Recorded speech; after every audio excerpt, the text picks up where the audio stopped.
আপু, তুমি আমাকে এখানে নিয়ে এসেছো কেন? আমাকে প্লিজ ছেড়ে দাও। মা বাবা অনেক চিন্তা করছে। কলেজ করে বাসায় না গেলে অনেক টেনশন করবে। কেন রে? তখন কি বললে মনে নেই? কি যেন বলেছিলে, ও আমাকে একা পেলে কি যেন করবি বলেছিলি? আমার ওয়াচ, ফিগার আমাকে দেখলে তোর আদর করতে মন চায় কেন? এখন তো এক রুমে দরজাটাও বাইরে থেকে লাগানো, আয় আদর কর। আপু, তোমাকে তখন ওই কথা বলতে চাইনি। বন্ধু বান্ধবের পাল্লায় পড়ে বলেছি, প্লিজ ক্ষমা করে দাও। আর কখনোই তোমাকে বলবো না। এবারের মতো মাফ করে দাও প্লিজ। মাফ কর। মাফ? আর আমি আজ পর্যন্ত কখনো কেউ আমার কাছে মাফ চেয়ে পাইনি, তুইও পাবি না। যা বলতে বলেছি তাই কর, না হলে জ্যান্ত আর বাসায় যেতে পারবি না। ভুলে যাস না আমি কিন্তু নেতার মেয়ে। আমার বাবাকে দেখে এই শহরের সবাই ভয় পায়। নেহার কথা শুনে স্বাধীন অনবরত ঘামতে লাগে। নেহা স্বাধীনের কাছে এসে টিস্যু দিয়ে স্বাধীনের মুখ থেকে ঘাম মুছে দিতে লাগে। কিরে, তুই এভাবে ঘুমাচ্ছিস কেন? যেখানে ঘুমাবো আমি সেখানেই তুই ঘুমাচ্ছিস। প্লিজ আপু, আমাকে ক্ষমা করে দাও। তখন আমি ওই কথাটা বলার জন্য সরি তো বলছি। প্লিজ ছেড়ে দাও। আমি ছোট্ট একটা বাচ্চা। আমার সঙ্গে এসব কাজ করতে তোমার বিন্দুমাত্র বাচ্চা না। ওরে আমার ছোট বাবুটা। বাবু, তখন তো আমার দিকে তাকিয়ে এইসব কথা বলতেছিলে। তখন মনে ছিল না তুমি ছোট বাবু, আমি তোমার সিনিয়র, আমার দিকে নজর দেওয়া তোমার ঠিক হয়নি। এখন এইসব শুনতে চাচ্ছি না। যা করতে বলেছি কর, না হলে তুই কিন্তু জ্যান্ত বাসায় ফিরতে পারবি না, তোর মরদেহ বাসায় ফিরবে। নেহার কথায় স্বাধীন অনবরত ঘামতে লাগে। ধীরে ধীরে পিছনের দিকে যেতে লাগে। নেহাই স্বাধীনের দিকে আসতে লাগে। এক পর্যায়ে স্বাধীন গিয়ে দেওয়ালের সঙ্গে পিঠ ঠেকে যায়। আর কোনো রাস্তা খোলা নেই তার জন্য। নেহা স্বাধীনের কাছে এসে স্বাধীনের দুহাত মুষ্টিবদ্ধ করে ফেলে। কিরে, কাঁপছিস কেন ভাই? আমি তো নিজেই তোর কাছে ধরা দিয়েছি, আমাকে আর জোর করে ওইসব করতে হবে না। আয়। দেখো আপু, আমাকে যেতে দাও। না হলে উল্টাপাল্টা কিছু করে ফেললে আবার বাবুর মা হয়ে গেলে আমাকে দোষ দিতে পারবে না। আরে, আমি তো এটাই চাচ্ছি তোর কাছ থেকে, বুঝতে পারছিস না? শুরু কর, বাবুর মা বানিয়ে দিয়ে দেখি তোর কত জোর। কথাটা বলে নেহা স্বাধীনের হাত ছেড়ে দেয় এবং নিজের উপর থেকে ওড়না সরিয়ে ফেলে। স্বাধীন নিচের দিকে তাকিয়ে থাকে। নেহা স্বাধীনের ঘাড় উঁচু করে স্বাধীনের ঠোঁটে অনবরত নেহা তার হাত দিয়ে স্লাইড করতে লাগে, স্বাধীনকে উত্তেজিত করতে লাগে। স্বাধীন নিজেকে আর কন্ট্রোল করতে না পেরে নেহাকে শক্ত করে জড়িয়ে ধরে। স্বাধীনের এই রূপ দেখে নেহা ভয় পেয়ে যায়। স্বাধীনের দিকে বড় বড় চোখ করে তাকায়, কিন্তু সেই দিকে স্বাধীনের কোনো হেলদোল নেই। আরে, কি করছিস? ছাড় দেখি, তোকে ভয় দেখানোর জন্য এখানে নিয়ে এসেছি। প্লিজ উল্টোপাল্টা কিছু করিস না, ছেড়ে দে আমাকে। অনেকবার বলেছি, আপনি আমার কোনো কথাই শুনেননি। এখন আমাকে উত্তেজিত করে উল্টাপাল্টা কথা বলা হচ্ছে। ওয়েট, দেখাচ্ছি। তারপর স্বাধীন নেহাকে ছেড়ে দিতে নেহা দৌড় দিয়ে বের হতে যায় দরজা দিয়ে। স্বাধীন দৌড়ে দরজার কাছে গিয়ে ভেতর থেকে লাগিয়ে দেয়। তারপর নেহাকে পাজা করে তুলে খাটের উপর নিয়ে এসে ফেলে দেয়। নেহা ধীরে ধীরে পিছনের দিকে যেতে লাগে আর স্বাধীনকে উদ্দেশ্য করে বলতে লাগে। দেখ, আমি তোর বড় আপুর মতো, প্লিজ কিছু করিস না। তখন তুই আমাকে উল্টাপাল্টা মন্তব্য করায় অনেক রাগ হয়ে যায়, তাই ভেবেছিলাম তোকে শাস্তি দেব বাসায় নিয়ে এসে, কিন্তু এরকম পরিস্থিতি হবে কখনো বুঝতে পারিনি। এখন আর এইসব বলে কোনো লাভ নেই। আপনি আমার কবলে পড়েছেন। বাঁচার উপায় একদমই নেই। এখন নিজে নিজে যদি জানতে ভালো না হলে আমি নিজেই সব কিছু করেছি। দেখ, তুই কিন্তু ভুলে যাচ্ছিস আমি এখানকার নেতার মেয়ে। যদি বাবা জানতে পারে তুই আমার সঙ্গে জোর জবরদস্তি করে এসব করেছিস, তাহলে তোকে তো মারবেই, সঙ্গে তোর সপরিবারে মেরে ফেলবে কিন্তু। ও আচ্ছা, তাহলে এই ব্যাপার। ওয়েট, এর একটা সলিউশন বের করছি আমি। কথাটা বলে স্বাধীন খাট থেকে উঠে তার পকেট থেকে ফোন বের করে ভিডিও অন করে পাশের টেবিলে রেখে দেয়। তারপর নেহার উপর সে ঝাঁপিয়ে পড়ে। পরে নেহা অনবরত স্বাধীনের হাত থেকে বাঁচার চেষ্টা করে, কিন্তু পারে না। সে কখনোই ভাবতে পারেনি যে স্বাধীনকে শাস্তি দিতে গিয়ে সে নিজেই এরকম পরিস্থিতিতে পড়বে। শেষমেশ কোনো উপায় না পেয়ে স্বাধীনের সঙ্গে রেসপন্স করতে লাগে। এইভাবে প্রায় 2 ঘন্টা পার হয়ে যায়। তখনই দরজায় কড়া নাড়তে লাগে। কি রে, 2 ঘন্টা হয়ে গেল দুজন ভিতরে কি করছিস? নাকি তোর উপরে স্বাধীন ঝাঁপিয়ে পড়েছে? দরজা খোল। নেহা কথা বলতে যাবে এর আগে স্বাধীন নেহার ঠোঁটের সঙ্গে নিজের ঠোঁট মিশিয়ে দেয়। নেহা অবাক হয়ে যায়। সেইভাবে 5 মিনিট পার হতে স্বাধীন ছেড়ে দেয় নেহাকে। হাঁপাতে হাঁপাতে বলতে লাগে, আপু প্লিজ দরজা খোলো। নেহা আপু আমাকে বেঁধে রেখেছে, আমাকে অনেক মারছে, প্লিজ দরজা খুলে দাও। কান্না মিশ্রিত কণ্ঠে কথাগুলো বলতে লাগে। সাথী অবাক হয়ে যায় নেহা তার বান্ধবীর উদ্দেশ্যে কথা বলতে যাবে এর আগে স্বাধীন তার হাত দিয়ে নেহাকে চুপ করতে ইশারা করে যে কথা বলতে যাবে। অমনি হাত দিয়ে নেহার মুখ চেপে ধরে, শুধু করতে লাগে। ঠিক তখনই ওই পাশ থেকে নেহার বান্ধবী বুঝতে পারে যে স্বাধীনকে নেহা মারছে, তাই হাসতে হাসতে বলে, না না না, দরজা খোলা একদমই যাবে না। দেখ, সিনিয়র আপুদের দিকে নজর দিলে কি হতে পারে, সেখানে আবার নেতার মেয়ের দিকে নজর দিয়েছিস, একটু তো শাস্তি পেতেই হবে। থাক, যতক্ষণ না নেহা ওকে ছাড়ছে ততক্ষণ আমরা দরজা খুলতে পারবো না। আর নেহা, দেখিস ছেলেটাকে যেন মেরে না ফেলিস। হ্যাঁ, আত্মরা করে রাখিস, মরে গেলে আবার কেস হতে পারে আমাদের নামে, তখন আবার কিন্তু উল্টা ঝামেলায় পড়তে হবে। কথাটা বলেই ওই পাশ থেকে নেহার বান্ধবীরা চলে যায়। নেহার অনেক রাগ হতে লাগে, কিন্তু কি আর করার, সে নিজেই সিংহের সামনে এসে নিজেকে ধরা দিয়েছে। নেহার নিজেকে কন্ট্রোল করতে না পেরে কান্না করতে লাগে। স্বাধীন নেহাকে কান্না করতে দেখে বলে, আরে আপু কান্না করছেন কেন? সবে তো একবার হলো, আরও কয়েকবার হোক। এমনিতেই মা বাবা আমাকে নিয়ে টেনশন করছে, লেট করে বাসায় ফিরলে কিছুই হবে না। প্লিজ আর না, আমাকে ছেড়ে দে। তোর সঙ্গে পাঙ্গা নিতে গিয়ে আমি হাড়ে হাড়ে টের পেয়েছি, শরীর ব্যথা করছে অনেক। স্বাধীন বাঁকা হাসি দিয়ে নেহার দিকে এগিয়ে যেতে লাগে। নেহা অনবরত কান্না করেই চলেছে, সেই দিকে স্বাধীনের কোনো ভ্রুক্ষেপই নেই। স্বাধীন তার চাহিদা মিটিয়ে নেহার উপর শুয়ে পড়ে। নেহা রেগে তার উপর থেকে স্বাধীনকে সরিয়ে দাঁড়ায়। স্বাধীন নিজের তাল সামলাতে না পেরে ফ্লোরে পড়ে যায়। উঠে দাঁড়াতেই নেহা স্বাধীনকে ঠাস ঠাস করে 2টা থাপ্পড় লাগিয়ে দেয়। তার বাচ্চা, তুই আজকে যা আমার সঙ্গে করলি, এর জন্য তোকে হাড়ে হাড়ে পস্তাতে হবে, জেনে নিস। আর তোর কি বাসায় মা বোন নেই? আজ এই জায়গায় যদি তোর বোন হতো তখন কি করতি তুই, জানোয়ারের বাচ্চা? আমি বাবাকে সব কথা খুলে বলবো, তারপরে দেখি তুই কিভাবে এই পৃথিবীতে বেঁচে থাকিস। নেহা থাপ্পড় খেয়ে আর কথা শুনে স্বাধীন হাসতে লাগে। তারপর টেবিলের উপর থেকে ফোনটা হাতে নিয়ে ভিডিওটা অফ করে তারপর নেহাকে উদ্দেশ্য করে বলে, কি যেন বললি আমাকে আর আমার পরিবারকে মেরে ফেলবি তুই?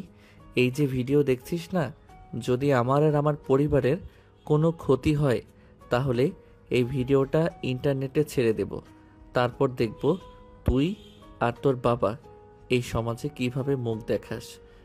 যা হয়েছে সব ভুলে যা, মনে করেন এটা কালো অধ্যায়।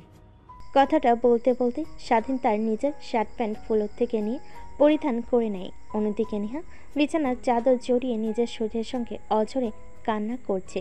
স্বাধীন সেই দিকে আর না দেখে দরজার লক খুলতেই দেখে দরজা খোলা। তারপর বাইরে চলে আসে, দেখে নেহার বান্ধবীরা সবাই দরজার সামনে দাঁড়িয়ে আছে। কি রে, তুই বাহিরে আসলি যে? ও আচ্ছা, নেহার তাহলে তোকে মারা শেষ হয়ে গেছে? কি মেরেছে, এখনো তো অক্ষত রয়েছিস তুই। আমি নেহার জায়গায় থাকলে তোকে একদম মেরে আত্মরা করে ফেলতাম। নেহার বান্ধবীর কথা শুনে স্বাধীন একটা মুচকি হাসি দিয়ে বাড়ি থেকে বের হয়ে যায়। তারপর গাড়ির ভিতর থেকে ব্যাগ নিয়ে হাঁটতে লাগে তার বাসার দিকে। অনেক রাত হয়ে গেছে। ফোনটা হাতে নিয়ে পাওয়ার অন করে দেখে রাত 11টা বাজছে। সঙ্গে সঙ্গে দেখে তার বাবার অনেকগুলো মিসড কল এসেছে। স্বাধীন তড়িঘড়ি করে কল ব্যাক করে। কি রে বাবা, কোথায় তুই? তোকে এতবার ফোন করলাম কিন্তু ফোন রিসিভ করছিস না। রাত 11টা বাজছে, এত রাত অবধি বাইরে ঘোরাফেরা করছিস তুই? জলদি বাসায় আয়, কত চিন্তা করছি আমি আর তোর মা। তাড়াতাড়ি বাসায় আয় বাবা। টেনশন করো না, আমি তাড়াতাড়ি চলে আসছি। এক বন্ধুর বাসায় গিয়েছিলাম, ও ইনভাইট করেছিল ওর বার্থডে পার্টিতে, তাই ফোন পকেটে রেখেছিলাম সাইলেন্ট করে, তাই তোমার ফোন কল দেখতে পাইনি।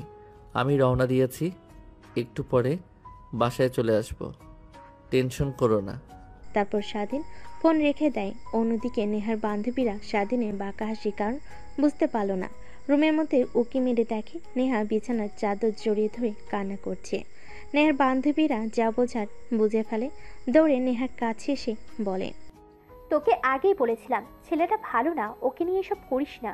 বললি না একটু ভয় দেখাবি, এখন নিজের কি অবস্থা করেছিস ভাবতে পারছিস? এবার তোকে কে বিয়ে করবে? তোর বাবা যদি জানতে পারে তাহলে কি হবে জানিস? এই বিষয়টা যদি বাহিরের লোক জানাজানি হয়ে যায় তাহলে তুই আর আঙ্কেল মানুষের সামনে মুখ দেখাতে পারবি না। এই কুত্তার বাচ্চাকে আমি ছাড়বো না। ওর একদিন কি আমারে যে কয়দিন লাগে, ওর ইনফরমেশন বায়োডাটা সব আমি এখনই চাই। আর তোরা রুম থেকে চলে যা, আমি একটু একা থাকতে চাই। দেখ যা হবার তা হয়েছে, এটা নিয়ে ভেবে আর কোনো লাভ নেই। এখন ভাবতে হবে ওকে কিভাবে শায়েস্তা দেওয়া যায়। আর হ্যাঁ, উল্টোপাল্টা কোনো চিন্তা যেন মাথায় না আনিস। কথাটা বলেই নেহার বান্ধবীরা রুম থেকে বেরিয়ে আসে। নেহা গিয়ে দরজা লাগিয়ে দেয়। তারপর ওয়াশরুমে গিয়ে শাওয়ার ছেড়ে নিচে দাঁড়িয়ে অঝরে কান্না করতে লাগে। কুত্তার বাচ্চা, তোর কারণে আজ আমার এই অবস্থা। তোকে যে কি করব আমি নিজেও ভাবতে পারছি না। আর ওর কি দোষ? করা জায়গায় যে কোনো ছেলে থাকলেই এই কাজটাই করতো। আমারই উচিত হয়নি ওর সামনে গিয়ে এই ব্যবহার করা। নেহা, তুই কিভাবে পারলি একটা ছেলের সামনে গিয়ে ওকে উত্তেজিত করে নিতে? এখন নিজে ওকে দোষারোপ করছিস। স্বাধীন যেখানে স্পর্শ করেছিল প্রত্যেকটা স্থানে সাবান দিয়ে শক্ত করে ডলতে লাগে আর কান্না করতে লাগে। নেহার কথাগুলো নিজেই নিজে ভাবছিল আর মাথায় আঘাত করছিল। দেখতে দেখতে ফ্রেশ হয়ে গোসল করে ওয়াশরুম থেকে বের হয়ে আসে। তারপর পোশাক পরিধান করে বাইরে আসে। দেখে তার বান্ধবীরা ল্যাপটপ অন করে কি যেন করছে। নেহা তাদের পাশে গিয়ে বসে, নিজেকে সামনে বলে, কিরে, কি হয়েছে? সবাই হুমড়ি খেয়ে ল্যাপটপে কি দেখছিস এভাবে? স্বাধীনকে? ও তোর ধর্ষণকারীকে? মানে? কথাটা বলে নেহা তার বান্ধবীদেরকে সরিয়ে সোফায় বসে পড়ে। দেখে সবাই স্বাধীনের ফেসবুক আইডিতে ঢুকে ওর পিক দেখছে। নেহা স্বাধীনের পিকগুলো দেখে যথারীতি ক্রাশ খেতে লাগে একের পর এক। কিরে, তুই ওর দিকে আবার এইভাবে তাকিয়ে আছিস কেন? ল্যাপটপের মধ্যে থেকে বের করে আবার মারবি নাকি ওকে? যদি পারতাম তাই করতাম আমি। আচ্ছা, এত রাত হয়ে গেল, আঙ্কেলকে তো দেখছি না, কোথায় গিয়েছে আঙ্কেল? বাবা দেশে নেই, ব্যবসার কাজে বিদেশে গিয়েছে। ফিরতে এখনো মাস দুয়েক লাগবে।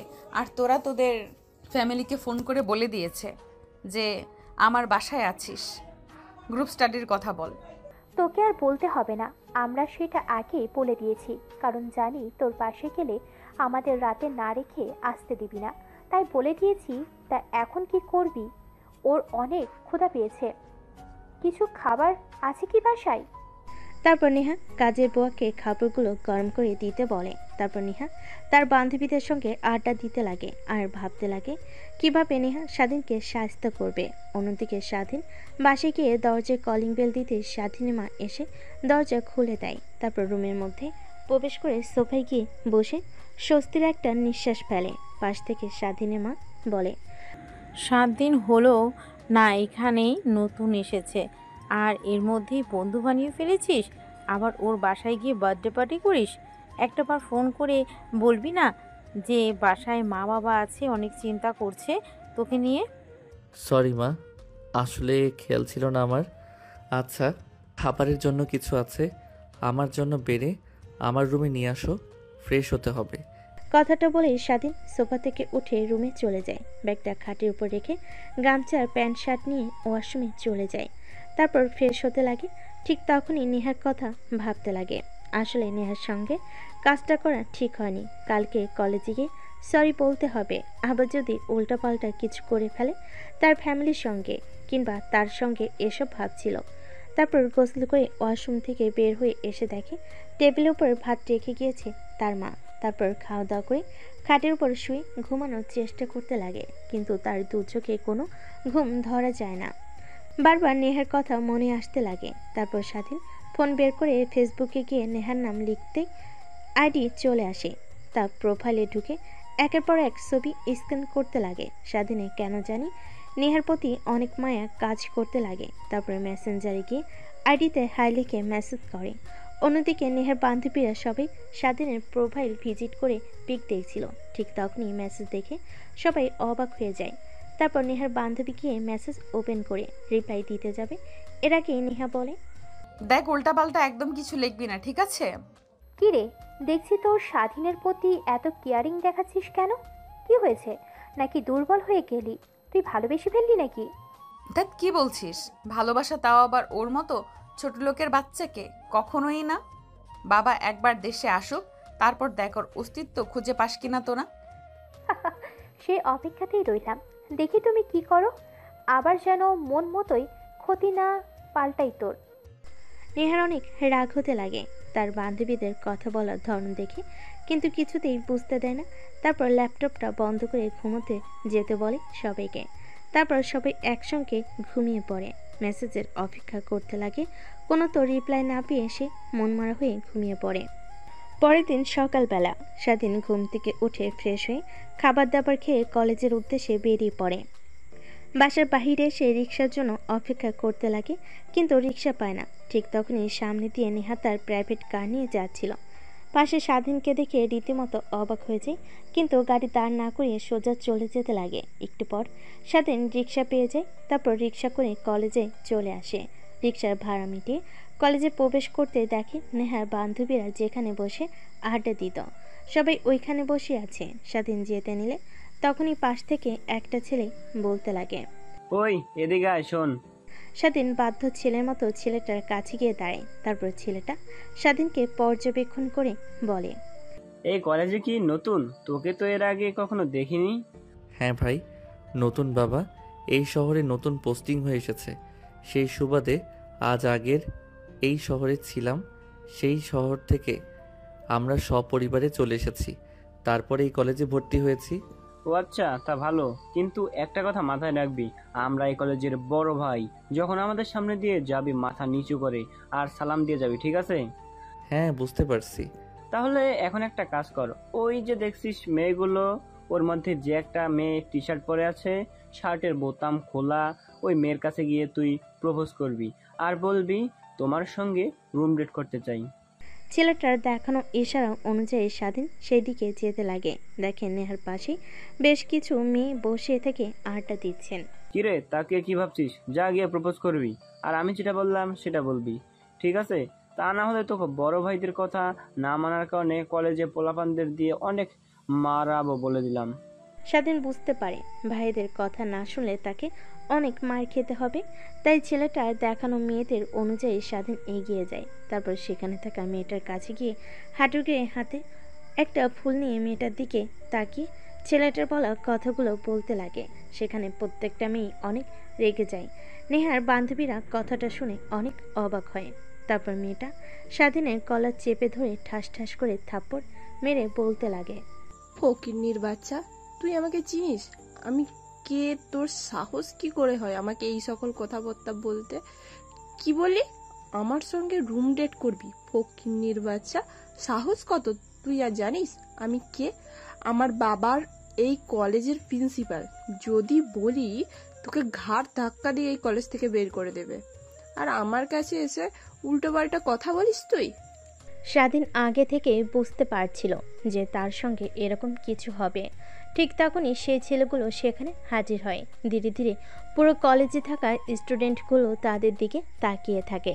ছেলেটা এসে মেয়েটার সামনে দাঁড়িয়ে বলে, কিরে সাথী, কি হয়েছে? এই ফকিন্নির বাচ্চা তোকে উল্টাপাল্টা মন্তব্য করেছে, তাই না? আপু, বিশ্বাস করেন, আমি বলতে চাইনি।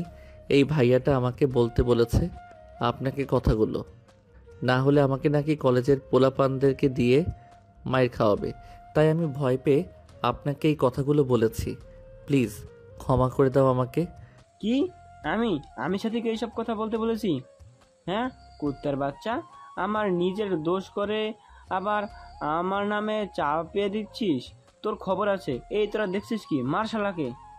কথাটা বলতে যত দেরি স্বাধীনকে সবাই মারতে তত দেরি করে না। এক এক করে প্রত্যেকটা ছেলে সে স্বাধীনকে মারতে লাগে। তারপর ছেলেটা হকি স্টিক নিয়ে স্বাধীনকে মারতে লাগে। স্বাধীনের মাথায় আঘাত পড়তেই স্বাধীন অজ্ঞান হয়ে মাটিতে লুটিয়ে পড়ে।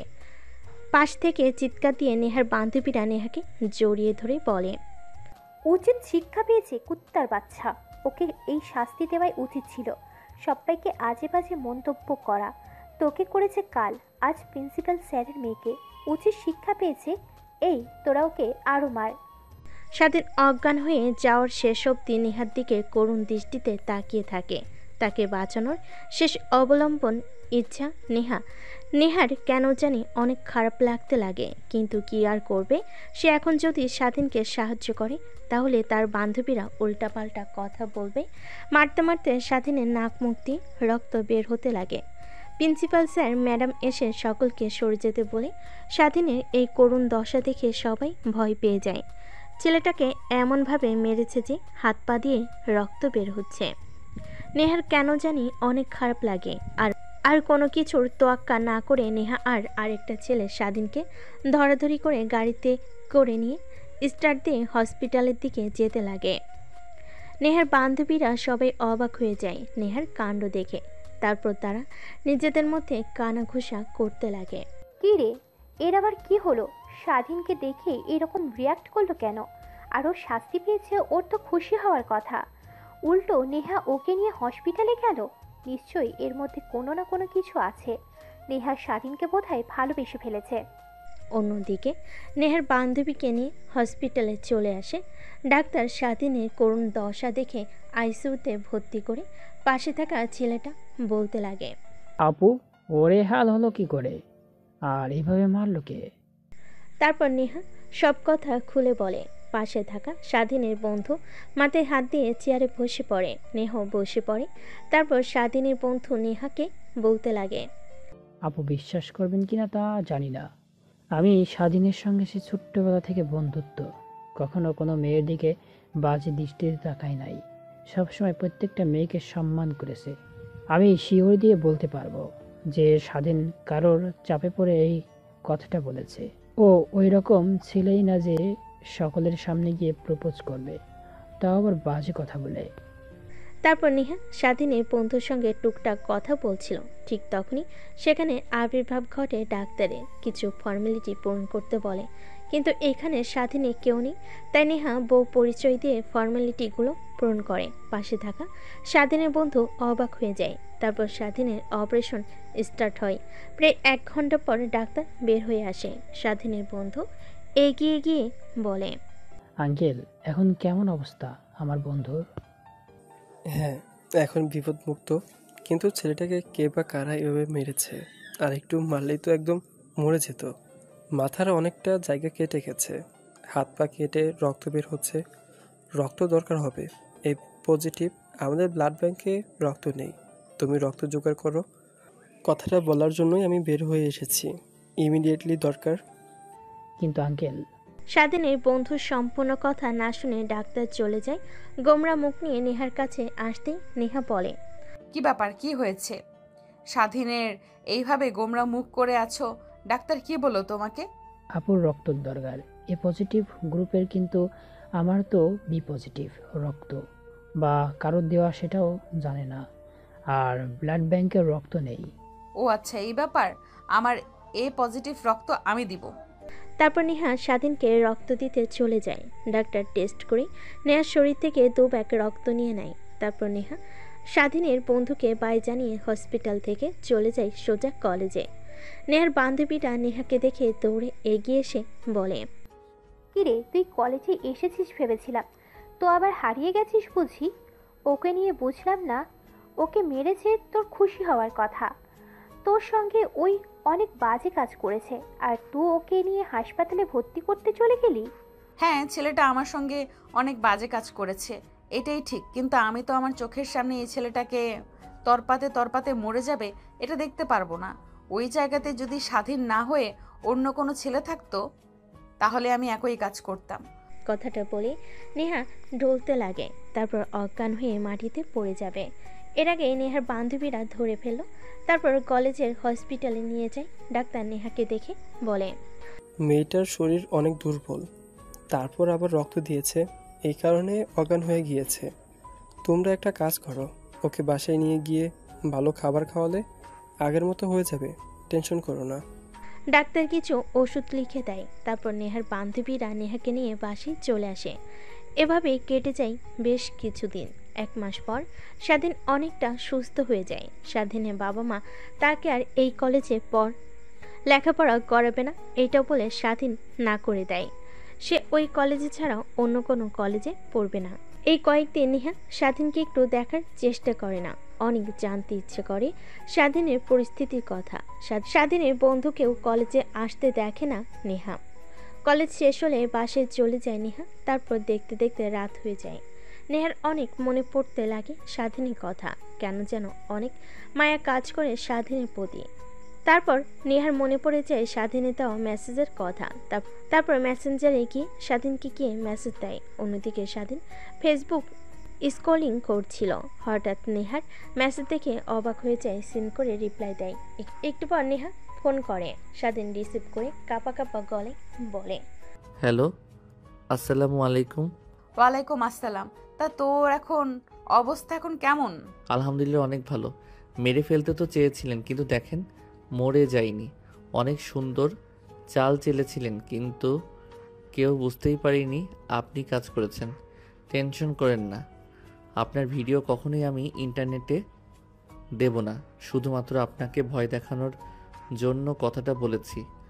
আমাকে মেরে ফেলেন, সমস্যা নেই, কিন্তু প্লিজ আমার পরিবারের এখনও ক্ষতি করেন না।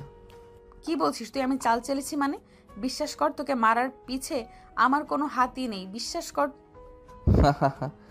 আমার বিষয়ে আপনার কি আসে যায়?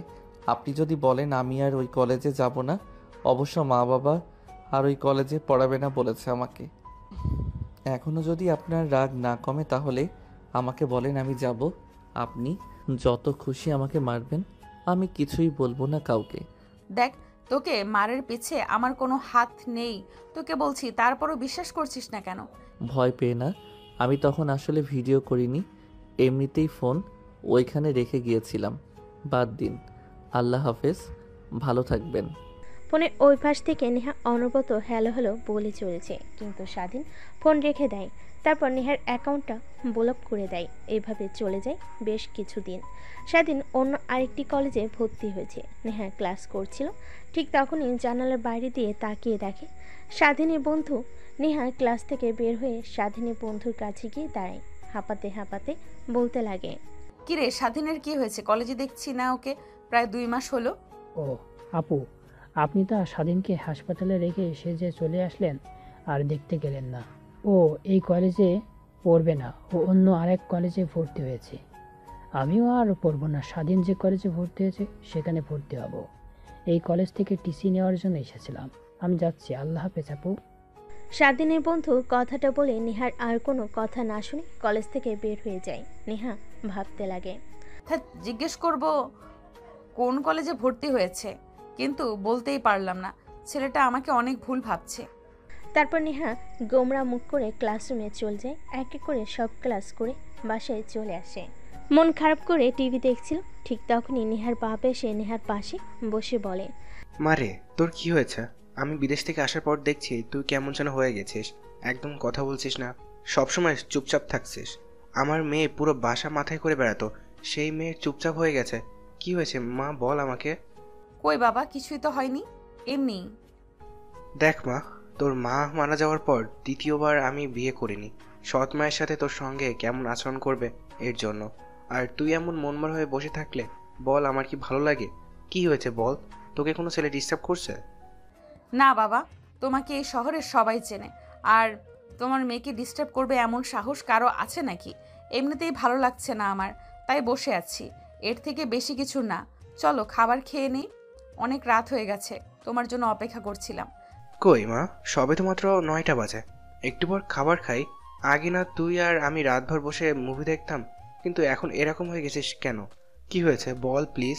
আমার কোন আচরণে কষ্ট পেয়েছিস তুই, নাকি টাকা লাগবে বল? না বাবা, কেন জানি এমনিতেই ভালো লাগছে না কিছুতেই, তাই চলো খাবার খেয়ে নেই।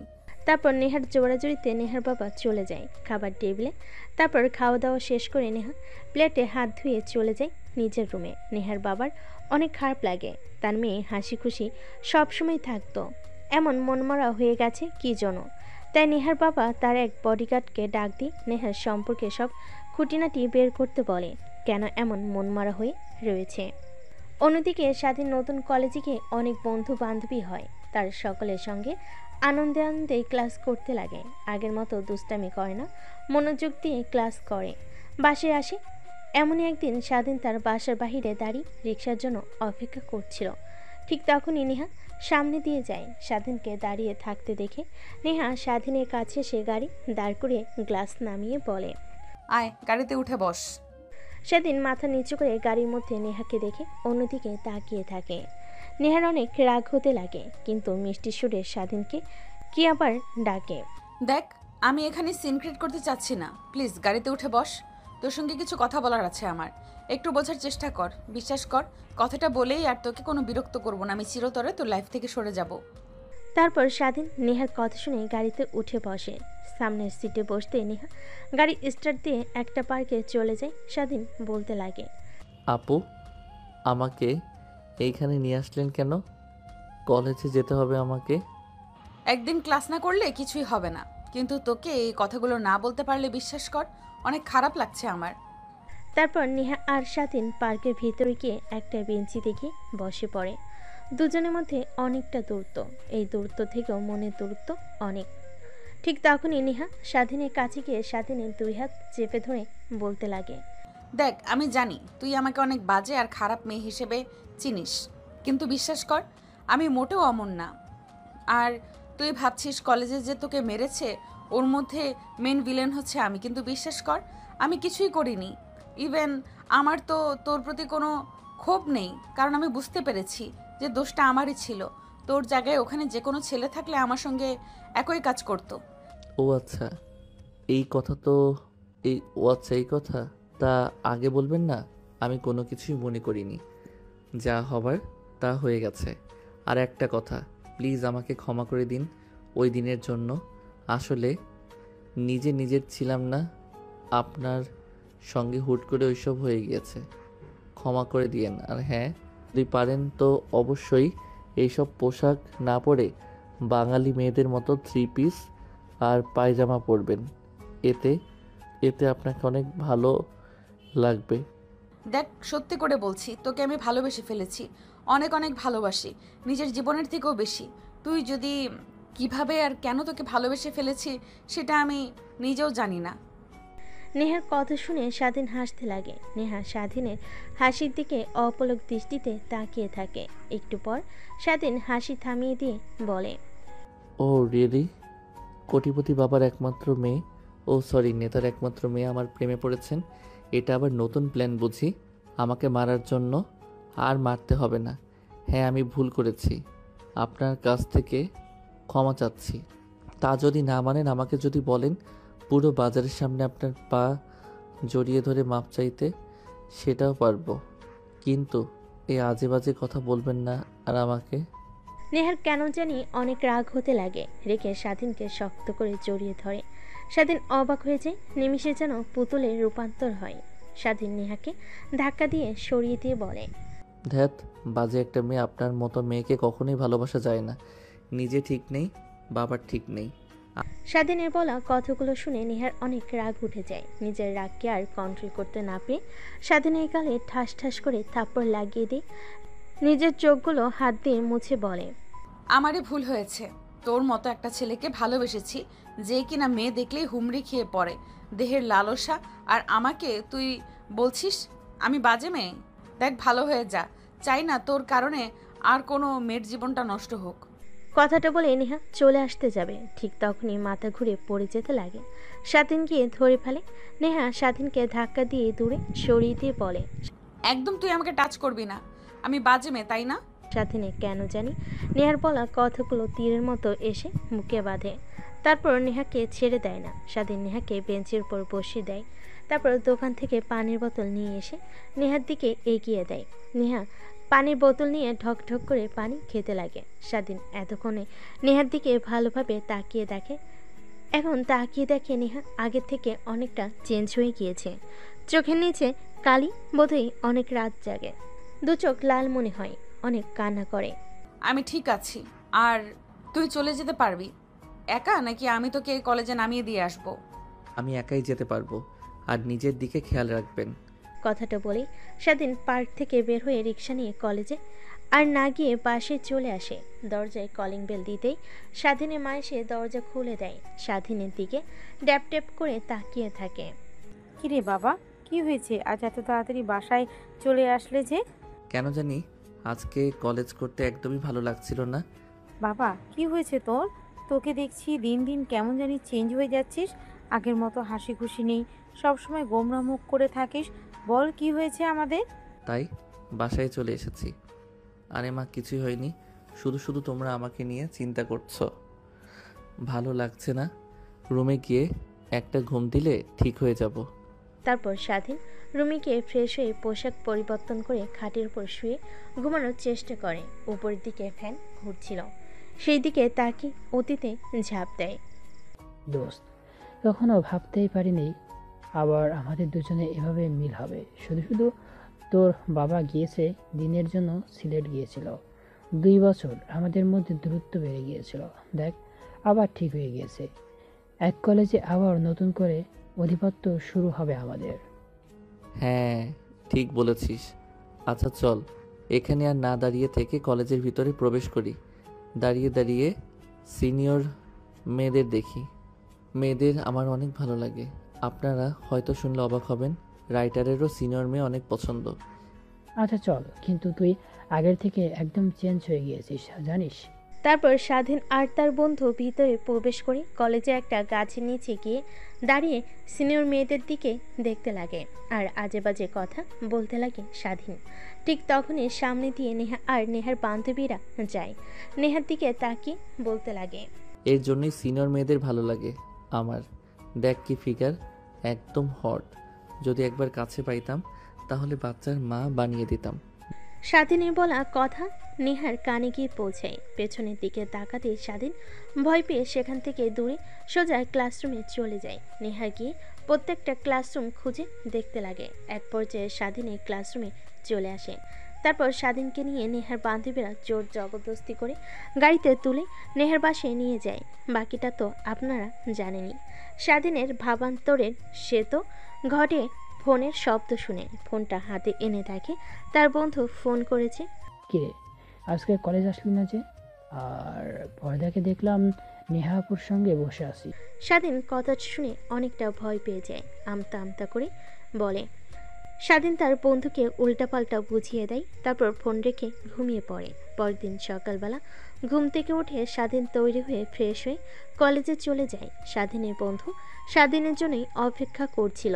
তারপর দৌড়ে কাছে এসে ঘাড়ের উপর হাত দিয়ে বলে, দেখ, আমাকে উল্টাপাল্টা যতই বোঝাস, আমি কিন্তু ছোট্ট বাচ্চা না। হ্যাঁ, তুই যে নেহাপুকে ভালোবাসিস আর নেহাপু তোকে যে ভালোবাসে এটা কিন্তু আমি জানি।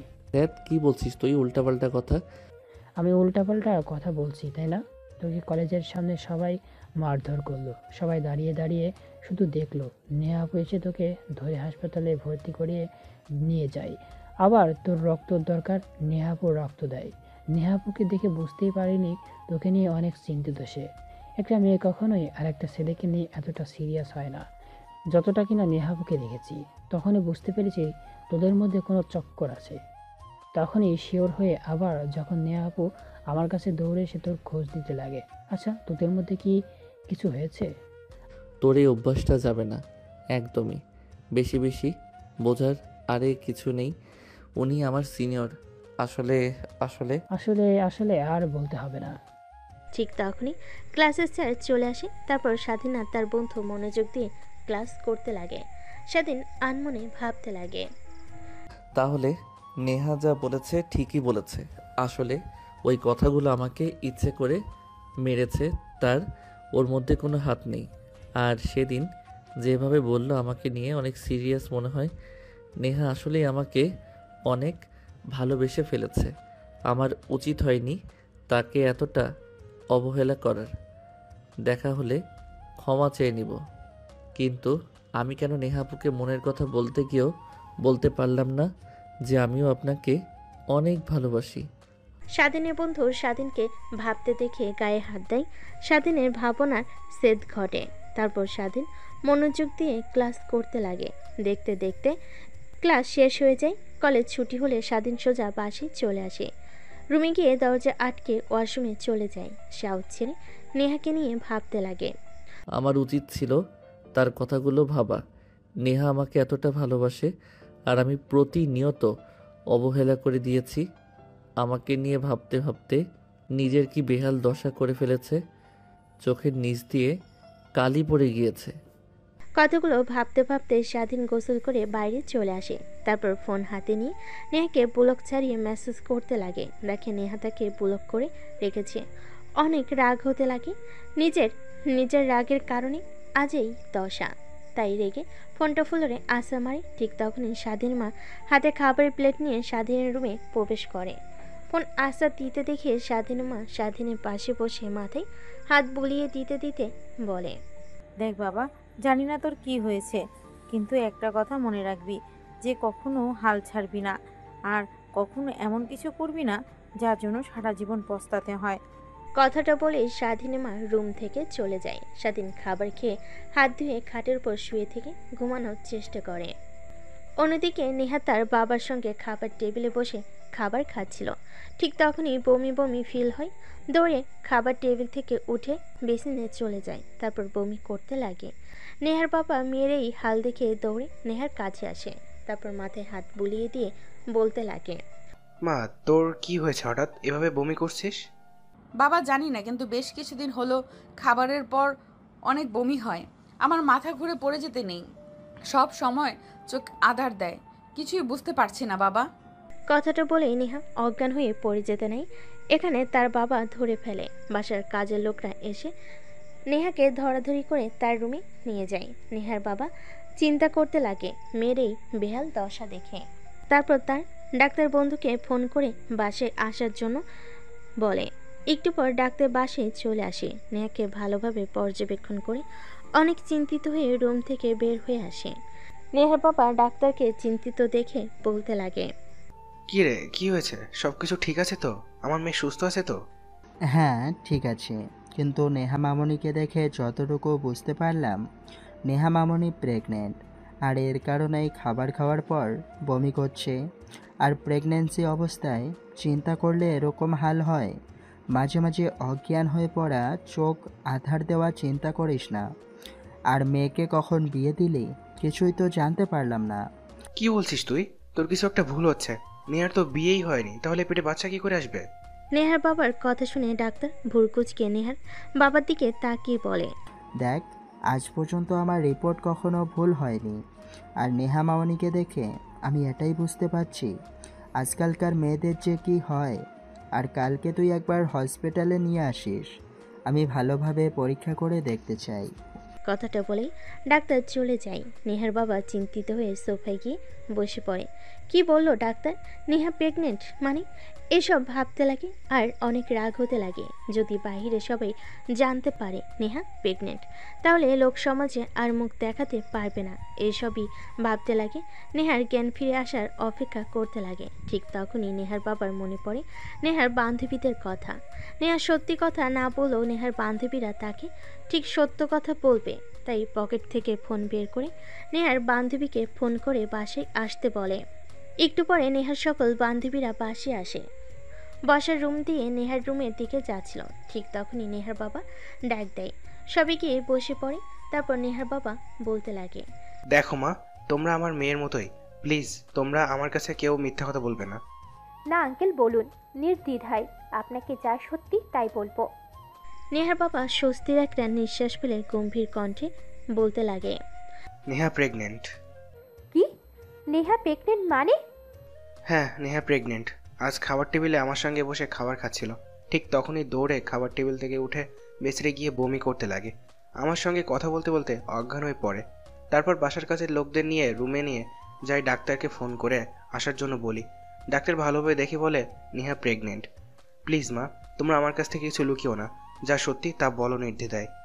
তারপর নেহার বান্ধবীরা নেহার বাবাকে শুরু থেকে শেষ পর্যন্ত বলে যে কিভাবে নেহা প্রেগনেন্ট হলো। নেহার বাবা কথাগুলো শুনে অনেক রাগ হতে লাগে। রেগে বলতে লাগে, ওই ছোট লোকের বাচ্চার খবর আছে।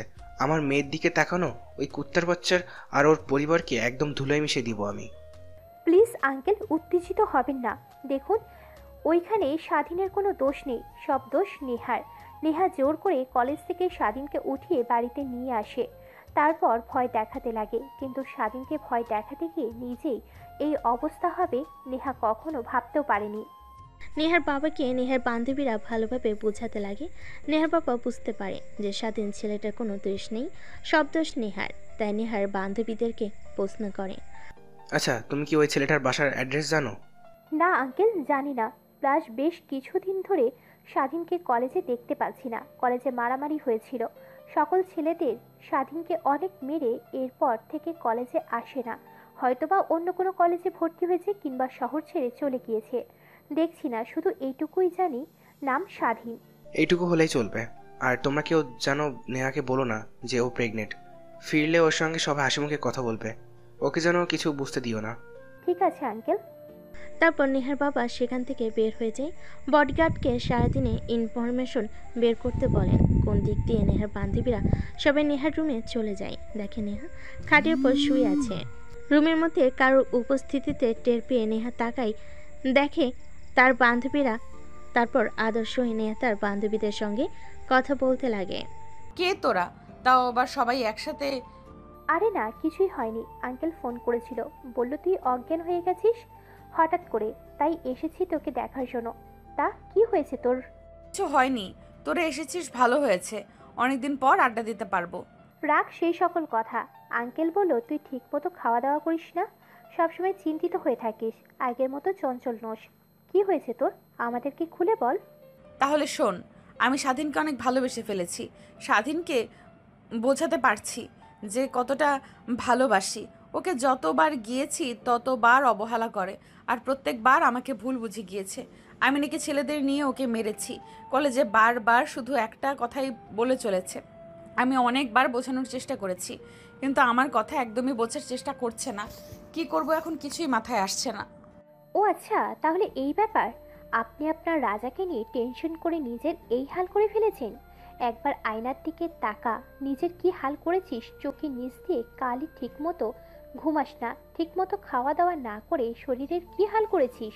নেহা তার বান্ধবীদের জড়াজড়িতে এক পর্যায়ে উপরের দিকে তাকিয়ে গম্ভীর একটা নিঃশ্বাস ফেলে বলতে লাগে। নেহা তার বান্ধবীদের কথা শুনে আয়নার দিকে তাকায়। দেখতে পাই এই 3 মাসে অনেক পরিবর্তন হয়ে গিয়েছে। চোখের কালি আগে থেকে অনেকটা রোগা হয়ে গিয়েছে, ঠিকমতো খাওয়া দাওয়া না করে। দেখিস, আর ওকে যদি পেতে চাস তাহলে এইভাবে ভেঙে পড়লে তো আর হবে না। দেখ, হাল ছাড়লে কখনোই হবে না। আর আমি যা মনে করি, স্বাধীন তোর জন্য একদমই পারফেক্ট না। ও অনেক ছোট, তোর থেকে প্রায় 2 বছরের জুনিয়র। আর তুই না আমাদেরকে বড় বইলা বলেছিলি যে ওকে শেষ করে ফেলবি। ওর পরিবার সহ তোর বাবা দেশে ফিরলেই উল্টে দেখি আমাদের মহারানী তার মেরে ফেলার নায়ককে ভালোবেসে ফেলেছে। কথাগুলো বলে নেহার বান্ধবীরা নেহাকে পচাতে লাগে। নিমিষেই গম্ভীর মুখটা হাসি মেখে যায়। এজন্যই বলে জীবনে বন্ধুর প্রয়োজন আছে। অন্যদিকে স্বাধীনে কেন জানি নেহার কথা অনেক মনে হতে লাগে। নিজের অজান্তেই নেহাকে নিয়ে ভাবা শুরু করে। সজীবের কাছ থেকে কথাটা শোনার পর নেহার কাছ থেকে ক্ষমা চাইতে মরিয়া হয়ে পড়ে। কিন্তু নেহার তো আর বাসা চেনে না। কলেজের সামনে গিয়ে অনেক দাঁড়িয়েছে, কিন্তু কলেজে আর আসে না। ফেসবুক থেকে ব্লক করে রেখেছে, সব বই বন্ধ। এইসবই ভাবছিল শুয়ে থেকে। ঠিক তখনই ফোন বাজতে লাগে। ফোনটা হাতে নিয়ে দেখে অচেনা একটা নাম্বার। কানের কাছে নিতেই বলতে লাগে, আসসালামু আলাইকুম। কে? শালা, আমার নাম্বার তো সেভ করা নেই। আমি সজীব। ও তুই? তা কি মনে করে? কিরে, তোর কি হয়েছে? ঠিকমতো কলেজে আসিস না, আসলেও আনমনা হয়ে থাকিস। আমি সারাক্ষণ দেখি রুমের বাইরেও বের হোস না। আগে প্রত্যেক দিন পাড়ার মাঠে জাতীয় ক্রিকেট খেলার জন্য, এখন তাও যাস না। কি হয়েছে আমাকে খুলে বল। আর তোর জন্য একটা সারপ্রাইজ আছে, বাসার নিচে আয়। দেখ, ভালো লাগছে না। আমার ঘরের ভিতর থাকতেই অনেক ভালো লাগে। কিছু বললেই বল, আর আমার রুমে আয়। নেহা আপুর অ্যাড্রেস খুঁজে পেয়েছি। কি? সত্যি? হ্যাঁ সত্যি, নিচে আয়। কথাটা শুনে স্বাধীন আনন্দিত হয়ে খাট থেকে উঠে পড়ে। তারপর ওয়াশরুমে গিয়ে ফ্রেশ হয়ে পোশাক পরিবর্তন করে বাড়ি চলে আসে। এসে দেখে সজীব দাঁড়িয়ে আছে বাইক নিয়ে। তারপর সজীবের বাইকে উঠে বসে পড়ে। একটু পর একটা আলিশান বাসার সামনে গিয়ে বাইক দাঁড় করে। সজীব বাড়ির দিকে ইশারা করে বলে, স্যার, এটা আপনার সিনিয়র গার্লফ্রেন্ডের বাড়ি। ধ্যাৎ শালা, কি বলছিস তুই? গার্লফ্রেন্ড মানে আমার সিনিয়র আপু হয়। বলে যাস না তুই কিন্তু নেহা। হ্যাঁ ভাই, আর বলতে হবে না। একটা মেয়ের জন্য পাগল রাতে ঠিকমতো ঘুমায় না, সবসময় বাসায় পড়ে থাকেন, আবার বলেন সিনিয়র আপু। তোর মুখ মেরে ভেঙে দিব শালা। আরে সত্যি বলছি, শুধুমাত্র ক্ষমা চাওয়ার জন্য এখানে এসেছি। ক্ষমা চেয়ে সোজা বাসায় চলে যাব। তারপর স্বাধীন আর তার বন্ধু বাসার নিচে দাঁড়িয়ে বোঝার চেষ্টা করে কোনটা নেহার রুম। কিন্তু আলিশান বাড়ি অনেকগুলো রুমের মধ্যে কিভাবে বুঝতে পারবে যে কোনটা নেহার রুম? এভাবে অনেকটা সময় পার হয়ে যায়, কিন্তু নেহার দেখা পায় না। আরে শালা হয়েছে, তোর বসে থাকতে থাকতে তোর মশার রক্ত খেয়ে পুড়িয়ে ফেলবে। এখন তো অন্তত চল, মনে হয় নেহা বাসায় নেই। আমার কেন জানি মনে হচ্ছে নেহা বাসায় আছে, আর একটু পরে বেলকনিতে আসবে। হ্যাঁ ভাই, আপনি তো জ্ঞানী, আপনি ভবিষ্যতও জানেন, তাই না? ভবিষ্যৎবাণী করেন আর ভাব থাকেন যে নেহা ঠিক আসবে। চললাম, বসে থেকে মশার কামড় খেতে পারবো না আর। এতক্ষণ দাঁড়িয়ে থাকলি, আর একটু দাঁড়িয়ে থাক প্লিজ। দেখ, যা করার তাড়াতাড়ি কর। তুই নিজেও তো বললি যে ভালোবাসিস না, তারপর আবার তাকে দেখার জন্য এখানে অপেক্ষা করছিস। আর তুই কি ভাবছিস এখান থেকে নেহাকে ডাকলে ওই বেলকনিগুলো থেকে ভাবছিস তোর ডাক শুনতে পাবে? বলদ কোথাকার, বললেই পারিস যে অনেকদিন হলো নেহাপুকে দেখিস না, দেখার জন্য এসেছিস তুই। ঠিক আছে ভাই, আমি নেহাকে ভালোবাসি আর ওকে দেখার জন্য এসেছি। এবার তো অন্তত চুপ করো। তারপর স্বাধীন আর স্বাধীনের বন্ধু নিচে দাঁড়িয়ে থেকে অপেক্ষা করতে লাগে। একটু পর নেহা বেলকনিতে আসে কফির মগ হাতে নিয়ে ফ্রেশ হওয়ার জন্য। অনেকদিন পর তার বান্ধবীদের সঙ্গে আড্ডা দিয়ে কেন জানি অনেক ভালো লাগছে। কফি নিয়ে বেলকনিতে দাঁড়িয়ে প্রাকৃতিক মনোরম পরিবেশ উপভোগ করতে লাগে। অন্যদিকে স্বাধীন নেহাকে বেলকনিতে আসতে দেখে তার মুখের আচমকায় হাসি রেখা টানে। সে ভালো করে জানে এখান থেকে নেহাকে ডাকলে কখনো শুনতে পারবে না, তারপর বিধা ডাকতে লাগে। আরে ভাই, মারবি নাকি তুই? ভুলে যাস না, নেহার বাবা এখানকার নেতা, আশেপাশে তার অনেক বডিগার্ড ঘোরাফেরা করে। যদি কেউ দেখতে পাই যে এখানে দাঁড়িয়ে থেকে নেহা নেহা বলে রাখছিস, তোকে তো মারবে, সঙ্গে আমাকেও মেরে ফেলবে। ভাই, এবার অন্তত চুপ কর। তারপর স্বাধীন চুপ হয়ে যায়। নেহা যতক্ষণ বেলকনিতে দাঁড়িয়েছিল ততক্ষণ মন ভরে দেখে নেয়। চলে যেতে গাড়ি করে স্বাধীন বাসায় চলে আসে। রাতে নেহাকে নিয়ে অনেক কল্পনা করতে লাগে যে সে নেহাকে ভালোবেসে ফেলেছে। যেভাবেই হোক সরি বলে নেহাকে আপন করে নিতে হবে। ভাবতে ভাবতে স্বাধীন ঘুমিয়ে পড়ে। অন্যদিকে নেহার বাবা স্বাধীনের সম্পর্কে সব কিছু পেয়ে যায়। পরদিন সকাল হতে স্বাধীন যখন কলেজে চলে যায়, নেহার বাবা স্বাধীনদের বাসায় আসে। তারপর স্বাধীনের বাবা মার সঙ্গে কথা বলতে লাগে। স্বাধীনের মা বাবা ছেলের এরকম কাণ্ড দেখে অবাক হয়ে যায়। তারা নিজেরাই বিশ্বাস করতে পারে না, কিন্তু এত বড় একটা নেতা প্লাস বিজনেসম্যান তাদের বাসায় এসে কথাটা বলেছে, অবশ্যই সত্যি হবে। আর তারপর তারা নিজেদের মধ্যে আরও কিছু কথা বলে একটা সিদ্ধান্ত নেয়। এভাবে পেরিয়ে যায় দিনটা। রাতের বেলা নেহা খাবার টেবিলে বসে ফ্রুটস খাচ্ছিল। ঠিক তখনই পাশ থেকে নেহার বাবা বলতে লাগে, মারে, আমি তোর বিয়ে ঠিক করেছি আমার বন্ধুর ছেলের সঙ্গে। কথা দিয়ে এসেছি আমি, আগামী শুক্রবার তোর বিয়ে। হাতে মাত্র 2টা দিন, আর বিয়েটা পারিবারিকভাবে হবে। আর তোর বান্ধবীদেরকে আসতে বলিস। নেহা তার বাবার কথা শুনে অবাক হয়ে যায়। কি বলছে তার বাবা? হাত থেকে কাটা ফল পড়ে যায়। ড্যাব ড্যাব করে নেহা তার বাবার দিকে তাকিয়ে থাকে। বাবা, কি বলছো তুমি? তোমার মাথা ঠিক আছে? আমি তাও আবার বিয়ে করব? অসম্ভব, এখন পারবো না। আমি কথা দিয়ে এসেছি, আর তুই ভালো করে জানিস আমি কখনোই আমার কথা নড়চড় করি না, এখনো করব না। কিন্তু বাবা, আমি লেখাপড়া করছি, এই সময়ে বিয়ে, আর আমি অনেক বড় হওয়ার ইচ্ছে আছে বাবা, তুমি আমাকে বিয়ে দিও না। আর দেখ, তোর কাছ থেকে কোনো কথা শুনতে চাচ্ছি না আমি। আমার বন্ধুদেরকে কথা দিয়ে এসেছি, আর ওরা বিয়ের সব কাজ শুরু করেছে। তুই যদি বিয়ে না করিস তাহলে তুই আমার মরা মুখ দেখবি, এই কথাটাই বলে দিলাম। কথাটা বলেই নেহার বাবা খাবার টেবিল থেকে উঠে চলে যায়। নেহা অঝরে কান্না করতে থাকে। বারবার স্বাধীনের কথা কেন জানি মনে হতে লাগে। ঘরে গিয়ে দরজা আটকে দিয়ে কান্না করতে লাগে। অন্যদিকে স্বাধীনের বাবা মার সঙ্গে বসে খাবার খাচ্ছিল। এমন সময় স্বাধীনের বাবা বলতে লাগে, বাবা, আমি আর তোর মা একটা ডিসিশন নিয়েছি, ঠিক করেছি। তুই বাসায় থাকিস না ঠিক মতো, বাসায় আসলে রুমে থাকিস সারাক্ষণ। তোর মা একা, আমি অফিসে চলে যাই, তাই আমি আর তোর মা সিদ্ধান্ত নিয়েছি তোকে বিয়ে দেব আমার এক বন্ধুর মেয়ের সঙ্গে। আর কোথাও দিয়ে এসেছি, আগামী শুক্রবার তোর বিয়ে। বাবা কি বলছো তুমি? মাথা ঠিক আছে? সবেমাত্র কলেজে উঠেছি আমি, আর আমার বিয়ে দেবে মানে? আর কে আমার মতো একটা ছেলেকে তার মেয়ের হাত তুলে দেবে? আর আমি বিয়ে করতে পারবো না, তোমাকে সাফ বলে দিলাম। আমি দেখ, কথা দিয়ে এসেছি আমি আমার বন্ধুকে, আমি আমার এক কথা একদম নড়চড় করতে পারবো না। বাকিটা তোর ইচ্ছা। তুই যদি বিয়ে না করিস তাহলে আমার আর তোর মায়ের মরা মুখ দেখবি, এই বলে দিলাম। কথাটা বলে স্বাধীনের মা আর বাবা চলে যায় খাবার টেবিল থেকে। স্বাধীনে অনেক খারাপ লাগতে লাগে। তার মা বাবার উপরে খাবার না খেয়ে হাত ধুয়ে রুমে চলে আসে। ভাবতে লাগে নেহার কথা। কি করবে সে? তার বাবা মাকে কি বলে নেহার কথা যদি বলে, তারা তো আর মেনে নিতে পারবে না। আর নেহার বাবা কি কখনো মানতে পারবে? আমি সামান্য একটা ছেলে, আর তারা কোটিপতি। আর নেহাকে গিয়ে এখন কথাটা বলে নেহা যদি না মেনে নেয়, তখন কি হবে? নাকি বাবা মার কথাই রাখবে?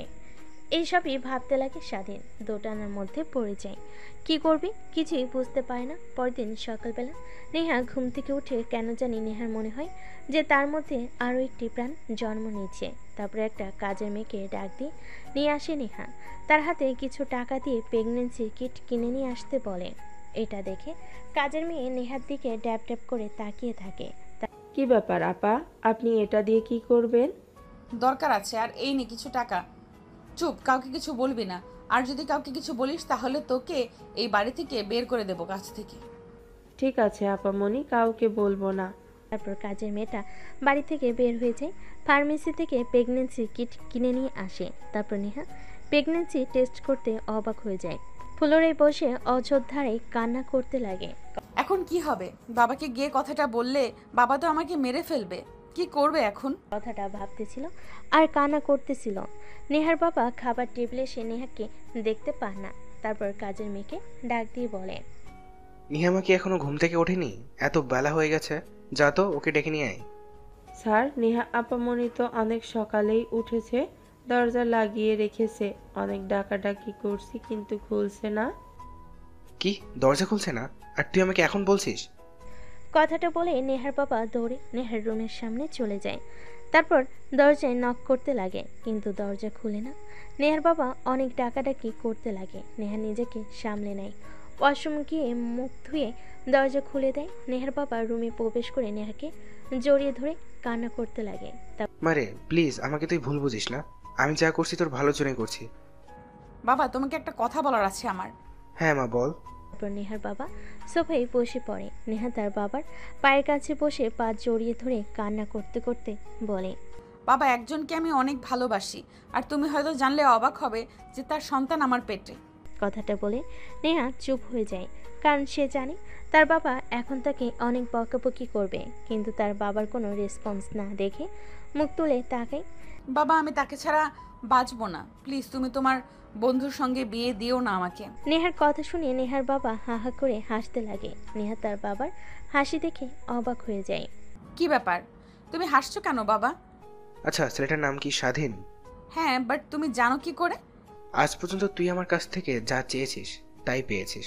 কখনো তোর হাসি মাখা মুখ দেখার জন্য অনেক কিছু করেছি। তুই গোমরা মুখ হয়ে বসে থাকিস, ঠিকমতো খাওয়া দাওয়া করিস না, আর ভেবেছিস আমি ঠিক থাকবো। তোর এই গোমরা মুখ ও চিন্তিত মুখ দেখে থাকার পেছনের সব কারণ খুঁজে বের করেছি।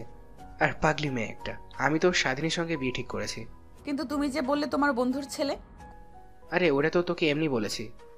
নেহা তার বাবার মুখ থেকে এরকম কথা শুনে অবাক হয়ে যায়। নিমেষে হাসি রেখা তার মুখে টেনে নেহা তার বাবাকে শক্ত করে জড়িয়ে ধরে। অন্যদিকে স্বাধীন তার বাবা মাকে অনেক করে বোঝানোর চেষ্টা করে, কিন্তু পায় না।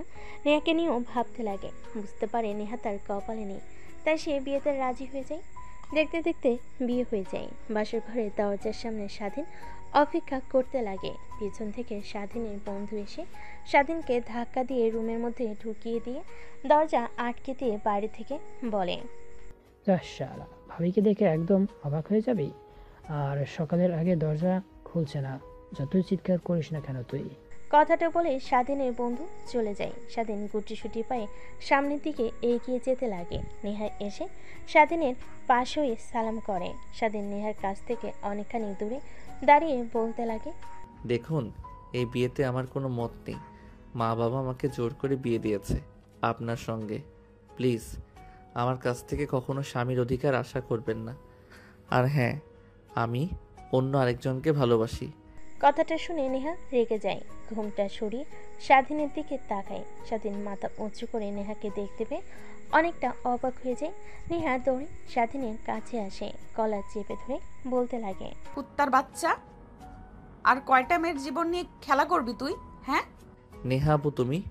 হ্যাঁ আমি। আর কাকে ভেবেছিলি তুই? তুই ভেবেছিস কি আমাকে ছেড়ে অন্য কাউকে বিয়ে করবি আর আমি তাকিয়ে তাকিয়ে দেখবো? আপু প্লিজ, কলার ছাড়ো। বিবাহিত স্বামীর কলার কেউ এভাবে ধরে নাকি? স্বাধীনকে আর কোনো কথা বলতে না দিয়ে নেহা স্বাধীনের ঠোঁটের সঙ্গে নিজের ঠোঁট মিশিয়ে নেয়। প্রায় 5 মিনিট পর স্বাধীনকে ছেড়ে দেয়। স্বাধীন অবাক হয়ে যায়। আপু, আমার মতো বাচ্চা ছেলের সঙ্গে তুমি এই কাজটা করতে ঠিক পারলে? স্বাধীনের কাছ থেকে আপু ডাক শুনে নেহা স্বাধীনের গালে ঠাস ঠাস করে থাপ্পড় লাগিয়ে দেয়। স্বাধীন ভাইবা চাকা খেয়ে দুগাল চেপে ধরে বলে, আপু কাকে বলছিস? হ্যাঁ আপু না, বউ বলে ডাকবি, না হলে আর কিছুদিন পর বাবুর বাবা হবি। এখনো ছোট বাচ্চা আছিস তুই। কি? হ্যাঁ, ওই দিন যে তুই আমার সঙ্গে ওটা করেছিলি, এরপর আমার পেটে বাচ্চা চলে আসে। কি বলো তুমি? এটা যদি আমার মা বাবা জানতে পারে তাহলে আমাকে তো শেষ করে ফেলবে। সবাই জানে। এইবার আয়, কতদিন ধরে তোকে মন ভরে দেখি না। কথাটা বলে নেহা স্বাধীনকে শক্ত করে জড়িয়ে ধরে, তারপর খাটের উপর ফেলে দেয়। দুজনেই হারিয়ে যেতে লাগে এক ভালোবাসার অতল গভীরে। ওইদিকে আমাদের আর না গেলেও চলবে। যদি যেতে চান তাহলে বিয়ে করুন।